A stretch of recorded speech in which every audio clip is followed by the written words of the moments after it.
வணக்கம். சினிமாவில் பெரிய பெரிய ட்ரக்கு பஸ் எல்லாம் இடிக்கிற மாதிரி பெரிய ஆக்சிடென்ட் பார்த்தீங்கன்னா சினிமாவே மிஞ்சிய பெரிய ஒரு ஆக்சிடென்ட் நம்ம ஸ்ரீபெரும்புதூர் பக்கத்தில் இப்போ வந்துட்டு நேற்றைக்கு புதுசாக ஒரு ஆக்சிடென்ட் ஆகிருக்குது. இதில் ஒரு மூலையில் ஒரு பையன் வந்துட்டு கிராஸ் பண்ணி போகிறான். அந்த கிராஸ் பண்ணி போகிற டைமில் தான் ஒரு பஸ் வந்துட்டு யூட்டர்ன் பண்ணுறதுக்காக திரும்புது. அந்த யூட்டர்ன் பண்றதுக்காக திரும்பும்போது தான் இந்த ஆக்சிடென்ட் நடக்குது.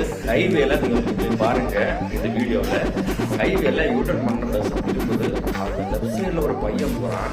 அந்த பையனையும் இடிச்சிட்டு யூட்டர்ன் பண்ற அந்த பஸ்ஸையும் இடிச்சிட்டு ஒரு பெரிய லாரி வந்துட்டு கிராஸ்ல வந்துட்டு மோது.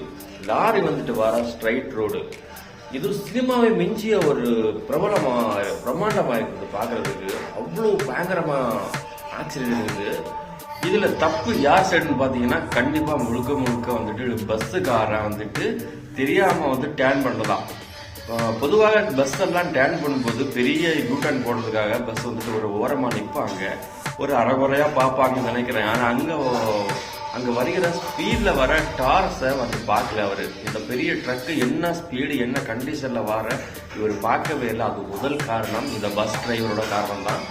இது கரெக்டாக கவனிச்சேன்னா நமக்கு இந்த ஆக்சிடென்ட் நடந்திருக்காது. ஆனால் ட்ரக்கு வந்துட்டு ரொம்ப வேகங்க. அந்த ரோட்டில் அவ்வளோ வேகம் எல்லாம் கூடாது. ஏன்னா ஒரு கிராசிங் இருக்குன்னா நம்ம வண்டி ஓட்டும்போது கொஞ்சம் பிரேக் அடிச்சுலாம் நம்ம கிராஸ் பண்ணணும். அது ரொம்ப தப்பு. லாரி ஓட்டுற தப்பு தான். பஸ்ஸுக்காரா திரும்பும்போது ரொம்ப கவனமாக பார்த்து தான் திரும்பணும். ரொம்ப சைட்டு உங்கள் கண் எவ்வளோ தூரம் தெரியுது, அங்கேருந்து எவ்வளோ ஸ்பீடில் வருதுன்னு கவனிச்சதுக்கு அப்புறம் தான் நீங்க திரும்பணும். அது பஸ்ஸுக்கான தப்பு. ஸ்ட்ரைட்டா வர வண்டிக்கு எப்படி வேணா வரலாம், இருந்தாலும் ஓவர் ஸ்பீடா வரக்கூடாது. இதோட முக்கிய காரணம் வந்துட்டு அந்த பஸ்ஸுக்காரன் தான். ஏதோ 10 பேரு காயம் ஆயிருக்குது. எதுவும் டெத் இல்லைன்னு நினைக்கிறேன்.